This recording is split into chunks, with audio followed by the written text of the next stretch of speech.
வணக்கம். இது நிலா கிச்சன். இன்றைக்கி நம்ம ஒரு டேஸ்டியான நைஸ் பத்திரியும் அதுக்கு ஒரு சைட் டிஷ்ஷாக பட்டாணியில் ஒரு குருமாவும் பண்ணியிருக்கோம். அது எப்படி பண்ணலாம் அப்படிங்கிறத இப்போ பார்க்கலாம்.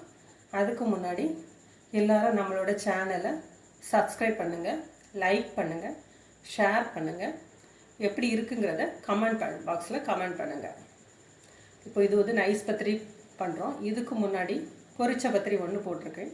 அதோட லிங்க் வந்து டிஸ்கிரிப்ஷனில் கொடுக்குறேன். வேணுங்கிறவங்க செக் பண்ணிக்கிடுங்க. வாங்க இப்போ வீடியோக்குள்ளால போகலாம். ஒரு பேன் அடுப்பில் வச்சுடுங்க. ஸ்டவ் இப்போ ஆன் பண்ணலை. 1 டம்ளர் அளவுக்கு நைஸாக அரைச்சி வறுத்த அரிசி மாவு, அதுக்கு 1.5 கப் அளவுக்கு வாட்டர் ஆட் பண்ணிடுங்க.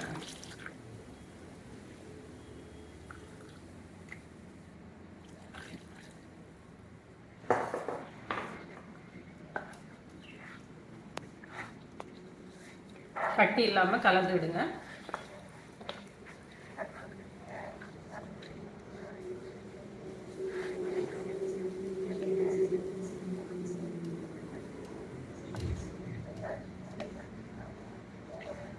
இப்போ இதுக்கு தேவையான அளவுக்கு உப்பு போட்டுடலாம். ஒரு 1/2 டீஸ்பூன் அளவுக்கு சால்ட்டு. இப்போ ஸ்டவ் ஆன் பண்ணிடலாம்.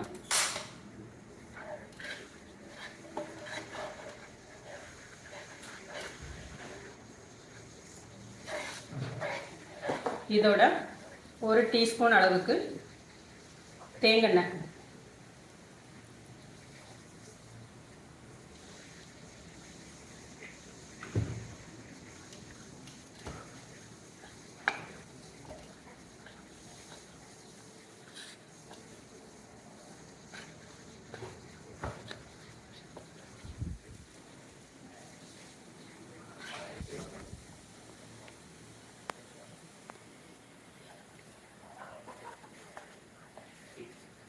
தண்ணி நல்லா வத்தட்டும். அளவு கரெக்டாக இருக்கும் தண்ணி. 1 கப் அரிசிக்கு, அரிசி மாவுக்கு 1 டம்ளர் தண்ணி.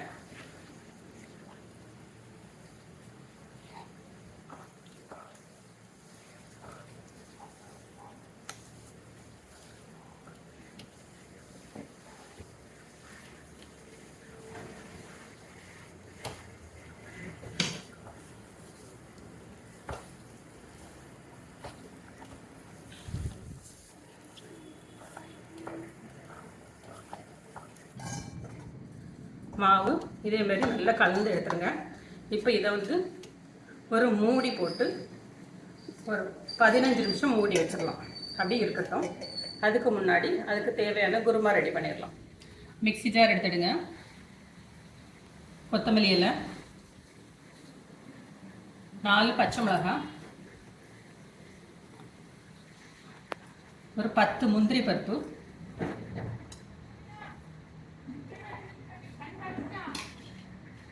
ஒரு கப்பு, ஒரு சின்ன கப்பு கோகனட் எல்லாம் சேர்த்து ஒன்றா இப்போ அரைச்சிடலாம். குக்கர் அடுப்பில் வச்சுடுங்க. தேவையான அளவுக்கு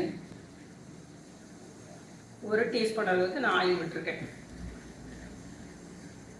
ரொம்ப சிம்பிளான குருமா, ஆனால் சாப்பிட்றதுக்கு ரொம்ப நல்லாயிருக்கும்.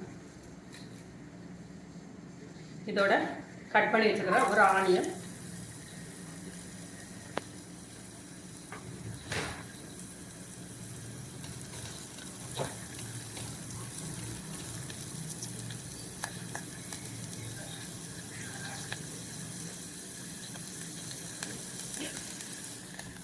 ஆனியன் வதங்கிடுச்சு.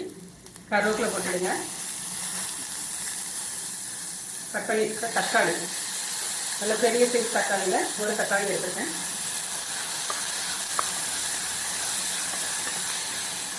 லைட்டாக வதங்கினா போதும்.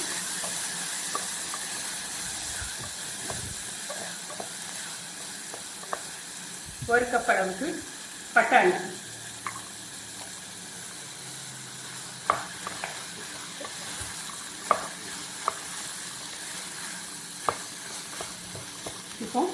நம்ம அரைச்சி வச்சுருக்கிற மசாலா சேர்த்துடலாம்.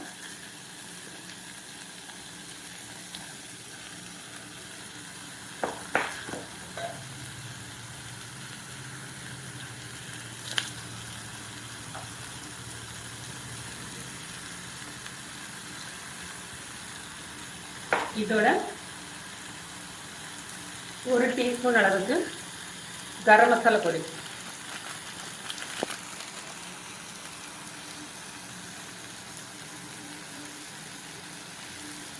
ஒரு 1/4 டீஸ்பூன் அளவுக்கு மஞ்சள் பொடி,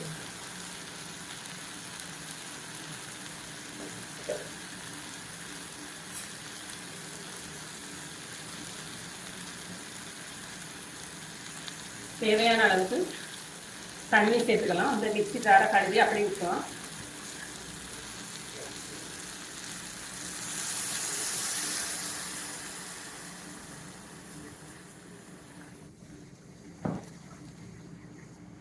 இப்போ இதுக்கு தேவையான அளவுக்கு உப்பு போட்டு மூடி விட்டுக்கலாம்.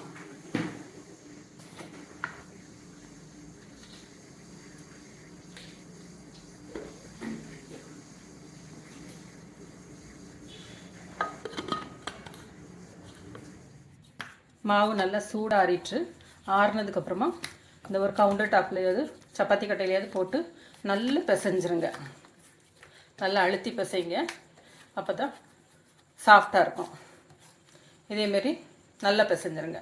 இதை சின்ன சின்ன உருண்டையாக எடுத்துருவோம்.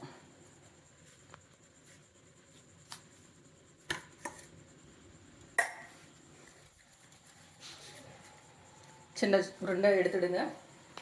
கொஞ்சமாக அரிசி மாவு போட்டு இதை பரத்திடலாம்.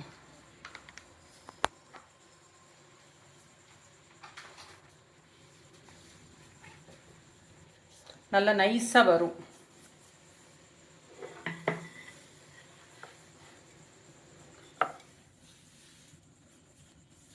அரிசி மாவு போட்டுட்டு மெல்லிசாக உருட்டி எடுத்துருங்க.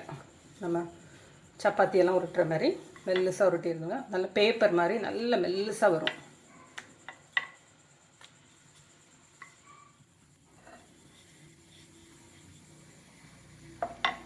பாருங்கள் எவ்வளோ மெல்லிசாக வந்திருக்குன்ட்டு. நைஸ் பத்திரி ஒரு பேப்பர் மாதிரி இருக்கும். இப்போ இதை சூடான பேனில் போட்டு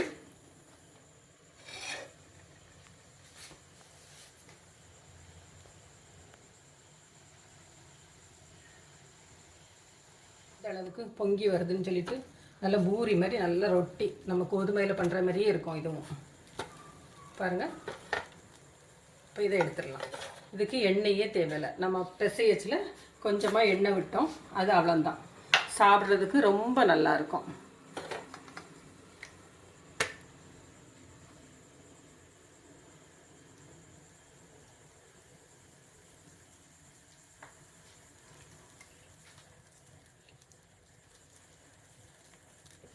ஒரு பக்கம் வெந்த உடனே அடுத்த பக்கம் மாற்றி போடுங்க.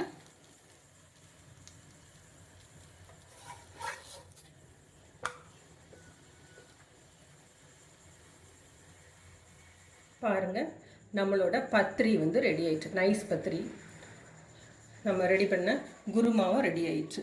இந்த ரெண்டும் காம்பினேஷன் ரொம்ப நல்லாயிருக்கும். இதேமாரி நீங்களும் செஞ்சு சாப்பிட்டு பாருங்கள். பார்த்துட்டு எப்படி இருக்குன்னு ஃபீட்பேக் கொடுங்க. அந்த பத்திரி நீங்கள் பாருங்கள் எவ்வளோ சாஃப்டாக அந்த லேயரியாக இருக்குது பாருங்கள். நம்ம மடித்து எல்லாம் போடலை. அந்த நம்ம பொங்கி வரனால அது எவ்வளோக்குள்ள வந்திருக்குன்னு பார்த்தீங்களா? இதேமாரி நீங்களும் செஞ்சு பாருங்கள். செஞ்சு பார்த்துட்டு எப்படி இருக்குன்னு ஃபீட்பேக் கொடுங்க. தேங்க்யூ.